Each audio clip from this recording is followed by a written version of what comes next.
सबसे पहले आपको बता दूं, आज की क्लास उनके लिए है जिन्हें इंग्लिश बिल्कुल भी नहीं आती, जो चाहते हैं इंग्लिश शुरू से सीखना, ठीक है। जैसे बोलते हैं ना, इंग्लिश की ABCD भी नहीं आती, वहां से स्टार्ट करने वाले हैं। और जिन्हें आती है वो स्किप कर सकते हैं वीडियो को, कल की वीडियो आप देख सकते हैं मेरी, या पुरानी वीडियो देख सकते हैं, नीचे तो लिंक बहुत सारा दिया हुआ है। लेकिन जिन्हें बिल्कुल भी इंग्लिश समझ नहीं आती उनके लिए आज बेसिक क्लास है, ठीक है, इंग्लिश बेसिक नॉलेज। तो इसकी बेसिक जानकारी आज आपको देने वाला हूं, क्या क्या चीजें आपको जानना जरूरी है, बहुत सारे कंफ्यूजन आपके दूर होने वाले हैं और बहुत ही अच्छी तरीके से आपको समझाने वाला हूं। आज का है पार्ट 1 और धीरे धीरे ऐसे कर करके हम आगे बढ़ते आएंगे, ग्रामेटिकल पोर्शन भी कवर करते आएंगे, ट्रांसलेशन, बहुत सारी चीजें सीखने वाले हैं। लेकिन आज बिल्कुल जीरो से सीखते हैं। तो सबसे पहले देखते हैं इंग्लिश जो मेन चीज है उसका क्या है। इंग्लिश का सबसे मुख्य चीज क्या होता है, जिसे हम बोलते हैं ABCD। भाई यही तो है। जैसे हिंदी यदि आपको सीखनी है तो सबसे पहले आपको हिंदी वर्णमाला अ से ज्ञ तक के आना चाहिए, मात्राएं आनी चाहिए। बिल्कुल वैसे इंग्लिश की भी वर्णमाला होती है जिसे हम अल्फाबेट्स कहते हैं। बहुत से लोग क्या कहते हैं, अल्फाबेट कितने होते हैं, तो बोलते हैं अल्फाबेट 26 होते हैं, ABCD पूरा Z तक के गिन के दिखा देते हैं, जबकि वो लोग गलत बोलते हैं। अल्फाबेट केवल एक होता है। अल्फाबेट यानी होता है वर्णमाला। क्या होता है अल्फाबेट यानी वर्णमाला, वर्णमाला A to Z तक के, तब इसे कहेंगे। कई लोग बोलते हैं A alphabet, B alphabet, C alphabet, ये गलत है।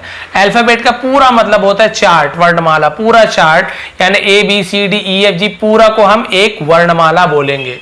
लेकिन एक एक जो अक्षर है इसे हम लेटर्स कहते हैं, जो अभी आपको बताने वाला हूं। सबसे पहले ये क्लियर हो गया, अल्फाबेट क्या है, वर्णमाला, पूरा A to Z को हम अल्फाबेट कहेंगे, ठीक है। हो गया अल्फाबेट, ये जानकारी मिल गई A to Z। और A to Z तो आपको आता ही होगा, फिर भी एक बार बोल देता हूं क्योंकि बताया जीरो से है। तो ABCDEFGHIJKLMNOPQRSTUVWXYZ, ठीक है। Z को बहुत Z भी बोलते हैं। अब यहां पे देखते हैं 26 लेटर्स होते हैं अल्फाबेट के अंदर। तो A to Z जो हमने पढ़ा वो 26 लेटर्स हैं। अब गिन लीजिए ABCD करके 26 आएगा, ठीक है। और चार्ट आसानी से मिल जाता है। जिन्हें वो भी नहीं आता आप पहले याद कर लीजिए, ABCD प्रोनाउंसिएशन भी आपको वीडियो मिल जाएगा। अब जो 26 लेटर्स हैं, ठीक है, A एक लेटर हो गया, B एक लेटर हो गया, C, इसके भी दो भाग होते हैं। दो भाग होते हैं मतलब ये 26 लेटर्स को भी हम दो भागों में डिवाइड करते हैं। कौन कौन से, एक होता है कॉन्सोनेंट्स, एक होता है वाउल। इसे वाउल कहते हैं, बहुत सारे वॉवेल्स ऐसे बोल देते हैं, लेकिन वाउल इसका उच्चारण सही है। तो अब देखते हैं जो 26 लेटर्स को क्या क्या बांटे। कॉन्सोनेंट, जैसे हिंदी में होता है ना व्यंजन, स्वर और व्यंजन, तो स्वर आ ई ई उ ये स्वर हो गया, और व्यंजन जो क ख ग घ ये व्यंजन हो गया। तो बिल्कुल वैसे ही इसे भी बांटा गया है। तो कैसे कैसे बांटे उसे आप देख लीजिए। सबसे पहले आप जान लीजिए वाउल के बारे में, फिर व्यंजन आपको ऐसे ही समझ आएगा। वाउल, वाउल यानी होता है स्वर। कौन कौन से स्वर होते हैं, केवल 5 स्वर होते हैं, आपको इसी को ही याद करना है, फिर आपको कॉन्सोनेंट अपने आप याद हो जाएगा। कैसे याद हो जाएगा, वाउल्स होते हैं 5, कौन कौन से हैं, AEIOU, इसे स्वर कहते हैं हिंदी में, वाउल। इसका यूज हम कब करते हैं, जब जैसे मात्राएं बनाते हैं ना, मात्रा, आ की मात्रा, ई की मात्रा, ऊ की मात्रा, हिंदी में बिल्कुल उसी प्रकार से इसका काम आता है, जो आगे आपको बताने वाला हूं वीडियोस में। कैसे मात्रा बनाते हैं, कौन सी मात्रा, आ की मात्रा किसका यूज करे, बड़ी की मात्रा किसका यूज करे, वो भी आपको समझाने वाला हूं, इंग्लिश में, हिंदी में, सब चीज। तो ये आप समझ गए। ये 26 में से 5 तो हमारे हट गए, इसे हम वाउल कहते हैं, AEIOU। अब कॉन्सोनेंट क्या है, व्यंजन, जो हम क ख ग हिंदी में बोलते थे, तो यहाँ पे तो 26 ही है, तो 5 हट गया, बचा 21। तो 21 कॉन्सोनेंट हम कैसे याद करें, कैसे याद करें, ये 25 ये 5 AEIOU को आप हटा दीजिए। इसके बाद जो भी बच गया 21 वो आपके कॉन्सोनेंट है। जैसे ABCDE, ई को मैंने क्यों हटाया, क्योंकि ई इसमें है, तो ई क्या है, वॉल्स है, तो वॉल्स में ई हट जाएगा, कॉन्सोनेंट नहीं होगा, ई वॉल्स है, ठीक है। तो मैंने जानबूझकर रेड में लिखा है। फिर आ गया FB कॉन्सोनेंट है, GB कॉन्सोनेंट है, HB कॉन्सोनेंट है। फिर आई में मैंने क्यों यहाँ पर रेड किया, घेरा क्यों, क्योंकि आई तो वाउल्स है। इसी प्रकार आपको आगे बढ़ते आ रहा है, HI JKLMNO, अब O क्या हो गया, वाउल हो गया, तो O भी वाउल हो गया। तो भाई ये पांचों के अलावा जो भी है ABCDFGH जितने, ठीक है, ये पांचों को छोड़ के बाकी कॉन्सोनेंट कहलाते हैं, व्यंजन कहलाते हैं, ठीक है। क्लियर हो गया आपको वाउल्स और कॉन्सोनेंट कौन कौन से होते हैं। अब आगे बढ़ते हैं। लेटर क्या चीज है, वर्ड क्या है, सेंटेंस क्या, बहुत सुनते हैं लेटर, वर्ड, सेंटेंस। बहुत से लोग कंफ्यूज जाते हैं, वर्ड क्या होता है, लेटर क्या होता है और ये सेंटेंस क्या होता है, बहुत से लोगों को ये भी नहीं पता है। इसीलिए मैंने बताया बेसिक है, बिल्कुल बेसिक है, जिसे कुछ भी नहीं पता उनके लिए क्लास है। तो सबसे पहले हम देखते हैं लेटर क्या चीज है। लेटर चिट्ठी वाला लेटर नहीं, यहाँ पे ये जो लेटर अक्षर जिसे कहते हैं, हिंदी में बोलते हैं अक्षर, जैसे आ ई क ख ग घ, ये सब एक एक अक्षर है। वैसे भी A to Z जो भी है वो एक एक लेटर होते हैं, जैसे A एक लेटर है, B लेटर है, C लेटर है, D लेटर है, ऐसे ये सब लेटर होते हैं। तो लेटर कोई भी हो सकते हैं, R एक लेटर है, A एक लेटर है, M लेटर है, अलग अलग A to Z सभी लेटर ही है। ठीक है, क्लियर हो गया। अब आगे बढ़ते हैं वर्ड में। वर्ड क्या है? वर्ड यानी होता है शब्द। इसे मैं हिंदी में भी लिख देता हूं ताकि आपको और आसानी हो। लेटर यानी आपका हो गया जिसे हम अक्षर कहते हैं, ठीक है, और वर्ड यानी हो गया शब्द। शब्द किसे कहते हैं? जो अक्षरों से मिलकर बना हो। इंग्लिश में क्या बोलेंगे? जो लेटर से जुड़ के बना हो उसे वर्ड कहेंगे। लेकिन इसका एक नियम है। क्या नियम है भाई? कुछ भी चीज जोड़ देंगे तो वो शब्द नहीं कहलाएगा। जैसे हिंदी में आप कुछ भी चीज जोड़ दिए, सर आपने कहा अक्षर को जोड़ने से शब्द बनता है, तो भाई ये भी अक्षर है, ये भी अक्षर है, ये भी अक्षर है, ये भी अक्षर है, ये भी अक्षर है। ठीक है, अब आपने कहा अक्षर को हम जोड़ देते हैं तो शब्द बन जाता है, तो इसे जोड़ दीजिए। या ह और ना, डरहन बन गया सब वर्ड, ये शब्द नहीं।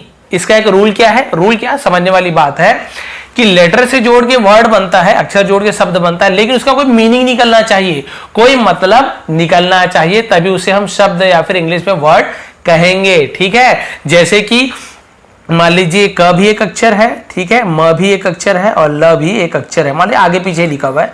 अब इसे हम जोड़ देते हैं सही तरीके से। मान लो हमने इसे लिखा क म और ल, कमल, कोई मतलब निकल रहा है? हाँ, मतलब निकल रहा है। अब इसे हम कहेंगे हाँ एक शब्द है, तो कोई सही मतलब निकले, कुछ भी जोड़ देने से नहीं होगा। क्लियर हो गया। इसी प्रकार से इसे आप कलम भी लिख सकते हैं। आप क्या लिख सकते हैं? क ल म, कलम, ये भी जुड़ गया, इसे ही जोड़ के बनाया है, तो ये शब्द। तो मैं आपको ये समझाना चाह रहा था कि अक्षर से जुड़ के शब्द बनते हैं, लेकिन आगे पीछे कुछ भी गलत जोड़ने से नहीं, उसका कुछ मतलब निकलना चाहिए। वैसे ही इंग्लिश में बिल्कुल है, लेटर है ABCD, आगे पीछे कुछ भी लिखा हो उसे जोड़ के आपको वर्ड बना, लेकिन उसका कोई मीनिंग निकलना चाहिए, कुछ भी आड़ा तिरछा नहीं होना चाहिए, मतलब उसका मीनिंग होना चाहिए। जैसे कि देखिए R एक लेटर है, ठीक है, A भी एक लेटर है, M भी एक लेटर है। अब इसे हम जोड़ देते हैं, चाहे आगे पीछे जोड़ो ऐसे जोड़ो। तो हमने जोड़ा RAM, जोड़ दिया, तो ये होता है राम। ठीक है, राम, हाँ राम एक वर्ड है, राम एक किसी का नाम है, राम एक वर्ड है, तो ये आपका एक वर्ड बन गया क्योंकि इसका मीनिंग निकलता है। इसे आप ऐसे लिख दिए, मान लीजिए AMR लिख दिए, तो ये कोई मतलब तो नहीं निकला इसका कोई, तो ये हमारा वर्ड नहीं कहलाएगा। तो समझ गए, लेटर से जुड़ के वर्ड बनता है, लेकिन उसकी कोई मीनिंग निकलनी चाहिए। अब क्लियर हो गया लेटर वर्ड। अब ये सेंटेंस क्या है सर? बिल्कुल आप समझ जाइए, लेटर से जुड़ा तो वर्ड बना, अब वर्ड को जोड़ोगे तो फिर सेंटेंस बनेगा। उसी प्रकार से अक्षर से जोड़ने में शब्द बना, शब्द को जोड़ोगे तो वाक्य बनता है, और उसी वाक्य को इंग्लिश में सेंटेंस कहा जाता है। अब कैसे? वर्ड को जोड़ो, तो हमने जोड़ दिया राम, एक वर्ड, और एक वर्ड ले लो इज, तो इज ले लिया। अ भी एक वर्ड है क्योंकि अ का मतलब होता है एक, ठीक है।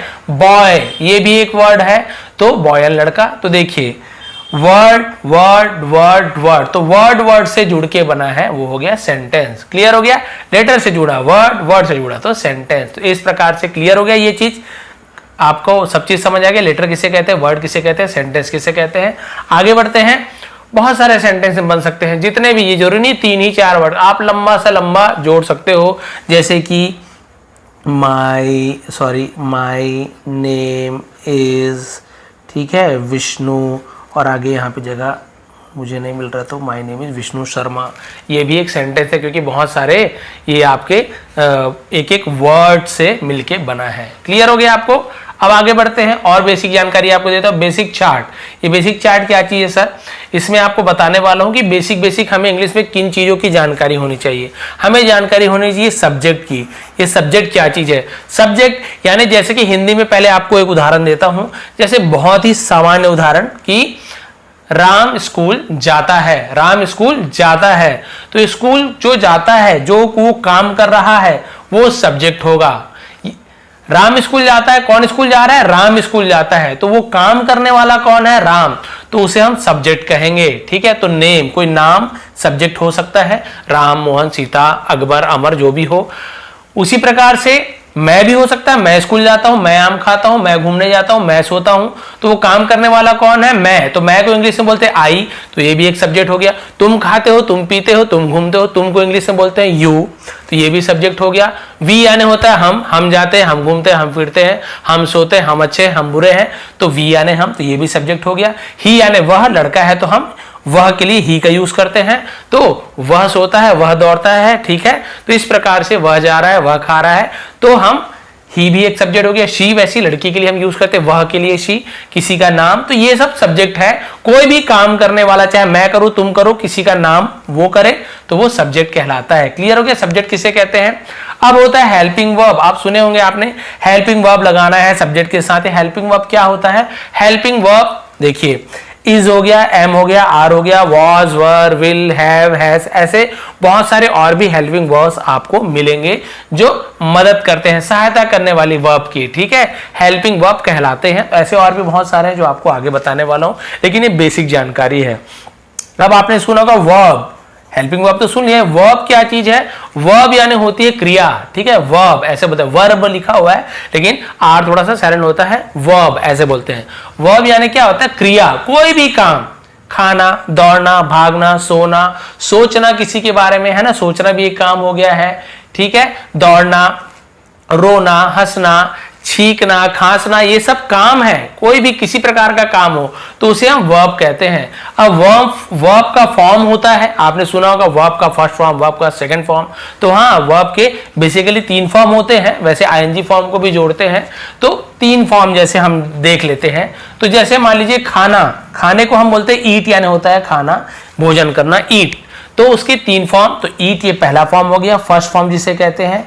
एट सेकेंड फॉर्म होता है, और उसका थर्ड फॉर्म ईटन, यहाँ पे ए लिख दिया था धोखे से, स्पेलिंग मिस्टेक हो गई, तो ये third form eaten, eat, ate, eaten. तो ईट का first form eat, second form ate, third form eaten. तो ये third form, second form, first form आप जब टेंस वगैरह बनाएंगे तो आपको काम आएगा। तो आपको पहले से समझ जाना है फॉर्म क्या चीज है, तो उस समय आपको ईजी होगी, इसलिए आपको समझा रहा हूं। जैसे जाना, ठीक है, राम जाता है, मैं जाता हूं, तुम जाती हो, तो जाने को बोलते हैं गो, इंग्लिश में गो, ये फर्स्ट फॉर्म हो गया। वेंट सेकंड फॉर्म हो गया, थर्ड फॉर्म गॉन, गो, वेंट, गॉन। क्लियर हो गया? उसी प्रकार से कम यानी होता है आना, तो फर्स्ट फॉर्म कम, केम और कम, कम, केम, कम। तो आप बोलेंगे फर्स्ट भी, थर्ड भी, ऐसे बहुत सारे वर्ब हैं जो तीनों ही एक होते हैं, सेकंड थर्ड एक होते हैं, कई में तीनों अलग अलग होते हैं। तो ऐसे बहुत सारे वर्ब के बारे में वीडियो बनाया हूं जो आगे आपको लिंक दे दूंगा। आगे बढ़ते हैं। देखिए, जैसे अभी आपको एग्जाम्पल दिया, यहाँ पे फर्स्ट और लास्ट एक जैसे है, कम, केम, कम। यहाँ पे तीनों एक जैसे हैं, spelling READ, READ, READ, read यानी पढ़ना, लेकिन इसे बोलते समय अलग अलग पढ़ते हैं। रीड, रीड, रीड, कई लोग ऐसे बोलते हैं, लेकिन रीड, रेड, रेड, पढ़ा, ठीक है, इस प्रकार से। तो ये बहुत ज्यादा डीप में मत जाइए, बस आप ये समझिए वर्ब यानी क्रिया, उसके फॉर्म होते हैं 3 फॉर्म। एक और फॉर्म होता है आईएनजी फॉर्म जिसे कहते हैं, जैसे ईट, एट, ईटन होता है, लेकिन आईएनजी हम किस में लगाएंगे? केवल फर्स्ट फॉर्म में ही आईएनजी लगाते हैं, ऐसे नहीं ईट, एट, ईटन, ईटनिंग ऐसे नहीं कर देंगे। ईट है तो हम ईटिंग, ठीक है, कैसे ईट है तो जगह यहाँ पे लिख देता हूँ, ठीक है, अलग से लिख रहा हूँ यहाँ पे, तो हम ईट का ऐसे ईटिंग हो जाएगा, ठीक है। गो है तो आईएनजी फॉर्म क्या हो जाएगा? गोइंग। तो फर्स्ट फॉर्म में ही आईएनजी जोड़ देते हो, आईएनजी फॉर्म कहलाता है, फोर्थ फॉर्म भी बोल सकते हो। क्लियर हो गया? सब्जेक्ट क्या है, हेल्पिंग वर्ब क्या है, वर्ब का फॉर्म क्या है। और एक चीज समझाता हूं, हम बहुत ज्यादा सुनते हैं tense, present tense, past tense, future tense, तो पूरा टेंस नहीं समझाने वाला, बेसिक चीज समझाने वाला हूं टेंस का, और आज की क्लास ऐसे ही खत्म कर दूंगा इसे समझाने के बाद, क्योंकि बेसिक फर्स्ट पार्ट है, बहुत सारी चीजें बची है।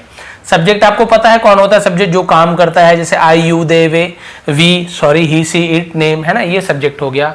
अब इस टेंस में हेल्पिंग वर्ब कौन कौन सा लगता है ये भी आपको पता चल जाएगा, और टेंस भी पता चल जाएगा। जैसे एक होता है प्रेजेंट टेंस, प्रेजेंट यानी अभी की बात हो रही, वर्तमान काल, जो अभी अभी हो रहा है काम या अभी होना है, उसे वर्तमान काल कहते हैं, प्रेजेंट टेंस। एक होता है पास्ट, पास्ट यानी भूत, भूत यानी जो बीत चुका हो, भूतकाल, इसके बारे में हम पढ़ेंगे।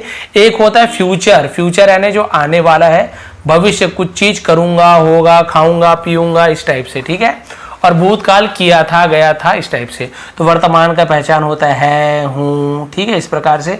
भूतकाल था, थी, थे, खाता था, जाती थी, खा रहे थे, इस प्रकार से। भविष्यकाल गा, गी, गे, होगा, होगी, खाएंगे, पिएंगे, दौड़ेंगे। तो ये पहचान है, बेसिक जानकारी आपको दे रहा हूं मैं, इसलिए ये हो गया present tense, past tense, future tense. अब ये सब्जेक्ट आपको बता चुका हूं मैं क्या होता है, आई, यू, दे, वे, जो भी काम करने वाले हैं। अब यहाँ पे कौन कौन सा हेल्पिंग वर्ब होता है जो इसके साथ लगता है। बहुत से लोग ये भी कंफ्यूज होता है, कई लोग क्या करते हैं, आई के साथ वॉज लगा, सॉरी, आई के साथ आर लगा दिए, यू के साथ इज लगा दिए, यू इज ऐसे बोल दिए, तो बहुत ज्यादा कंफ्यूजन होता है, वो भी दूर कर रहा हूं। आई के साथ प्रेजेंट टेंस में लगता है am, I am a boy, I am a businessman, ठीक है, I am a daughter, I am a sister, I am a brother, am. और एक लगता है हैव, जब हम आगे टेंस समझेंगे हैव का यूज क्या है, ठीक है, जो हम परफेक्ट टेंस में यूज करते हैं वो आपको आगे समझाऊंगा, लेकिन आई के साथ हैव लगेगा, ठीक है, आई हैव ईटन, इस प्रकार से, ठीक। और पास्ट टेंस में आई के साथ वॉज लगता है और आई के साथ हैड लगता है, तो ये आपको बेसिक समझा रहा हूं। फ्यूचर टेंस बहुत ईजी है, सबके साथ विल लगता है, आई हो, यू हो, दे हो, सबके साथ विल लगता है फ्यूचर टेंस में, ठीक है, आई विल गो, मैं जाऊंगा, इस प्रकार से। अब देखिए यू के साथ लगता है प्रेजेंट टेंस में आर या फिर हैव, जैसे हैव लगा यू के साथ भी हैव लगता है, लेकिन एम नहीं लगेगा, आर लगेगा। भूतकाल में आई के साथ वॉज लगा था तो यू के साथ वॉज लगता है, यू के साथ वर लगता है, और हैड दोनों के साथ लगेगा, आई के साथ भी, यू के साथ भी। उसी प्रकार से दे के साथ भी आर लगता है, हैव लगता है, वी के साथ भी आर लगता है, हैव लगता है। लेकिन पास्ट टेंस में बिल्कुल वैसे ही होगा, जो यू का नियम है, यू के साथ वर और हैड लगता है, वैसे ही दे के साथ वर लगेगा, दे के साथ हैड लगेगा, वी के साथ वर लगेगा, वी के साथ हैड लगेगा, ठीक है, क्लियर हो गया। और विल सबके साथ, यू हो तो भी विल, आई हो तो भी विल, दे है तो भी विल, वी है तो भी विल। ये आपको बाद में और अच्छे से समझ आएगा, हो सकता है अभी कंफ्यूजन हो रहा हो, लेकिन अभी आप जो समझो बाद में आपको ईजी लगेगा, अच्छा सर ने बताया था, ये चीज है, क्लियर हो गया।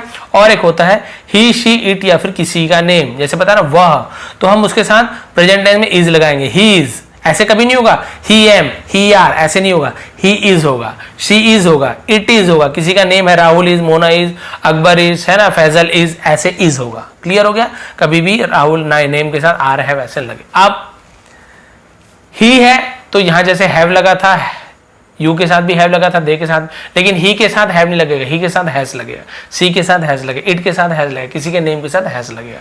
वैसे ही पास्ट टेंस में ही के साथ वॉज लगेगा, शी के साथ वॉज लगेगा, इट के साथ वॉज लगेगा, नेम के साथ वॉज लगेगा, बिल्कुल ऐसे जैसे आई के साथ लगा।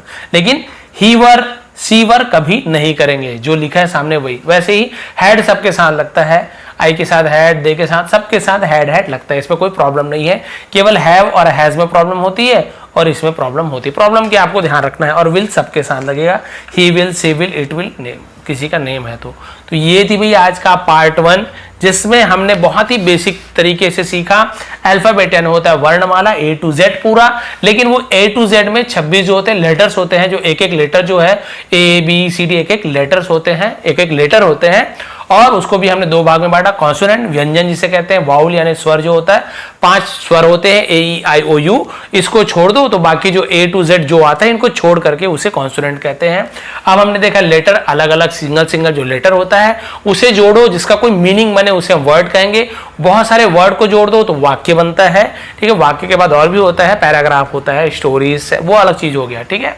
इसके बाद हमने बेसिक चार्ट सीखा कि सब्जेक्ट क्या होता है, जो कुछ काम करने वाला, जो वो काम कर रहा है वो सब्जेक्ट है, जिसके बारे में बता रहे हैं वो सब्जेक्ट है।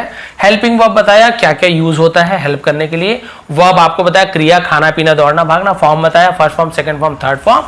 फिर एक चार्ट बताया, बेसिक चार्ट, इसमें टेंस के बारे में आपको बताया। सब्जेक्ट क्या चीज आपको पहले ही बता चुका था, ऊपर आपने देखा।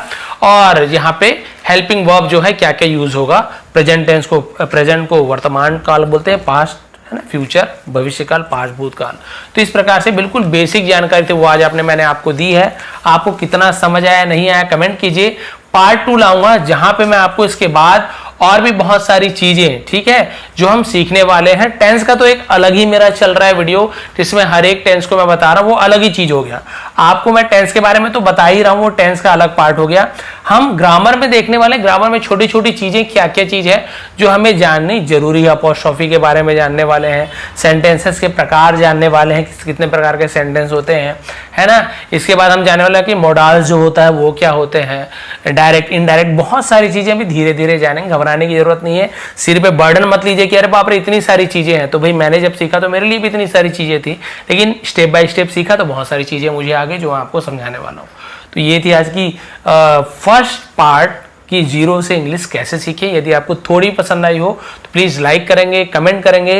नए हैं चैनल पे तो सब्सक्राइब कर लीजिए, क्योंकि आज से आप धीरे धीरे इंग्लिश में सीखने वाले हैं। जो जो चीज़ आपको जाननी, जो जो चीज़ आपको कन्फ्यूज़न रहता है वो सब दूर करने वाला हूँ। क्योंकि मैं भी हिंदी मीडियम से, मुझे पता है आप लोगों को क्या क्या कन्फ्यूज़न होता है, मैं समझ सकता हूँ, छोटी छोटी बारीकी मैं समझ सकता हूँ। जो इंग्लिश मीडियम वाले उन्हें ज़्यादा समझ नहीं आता, उन्हें बिल्कुल फटाफट उन्हें पहले, क्योंकि सुन सुन के ही सीख जाते हैं, लेकिन हमें एक एक चीज सीखना पड़ता है, हिंदी से इंग्लिश में सीखना पड़ता है कन्वर्ट करके, तो बहुत ज़्यादा मेहनत लगती है, क्योंकि हमारा बैकग्राउंड वैसा नहीं है। तो भाई मैं हिंदी मीडियम से हूँ तो मैं समझ सकता हूँ आपको क्या क्या परेशानियाँ होती है, और वो धीरे धीरे सॉल्व करते जाऊँगा। तो भाई ये थी आज की क्लास, थोड़ी पसंद प्लीज़ लाइक करेंगे, शेयर करेंगे। आप सभी का बहुत बहुत धन्यवाद। बेल आइकन को प्रेस करके ऑल को प्रेस कर दीजिए, ताकि आने वाली मेरी सभी वीडियो का नोटिफिकेशन सबसे पहले आप तक पहुँच सके। एक बार फिर आप सभी का बहुत बहुत धन्यवाद। आपका दिन शुभ रहे।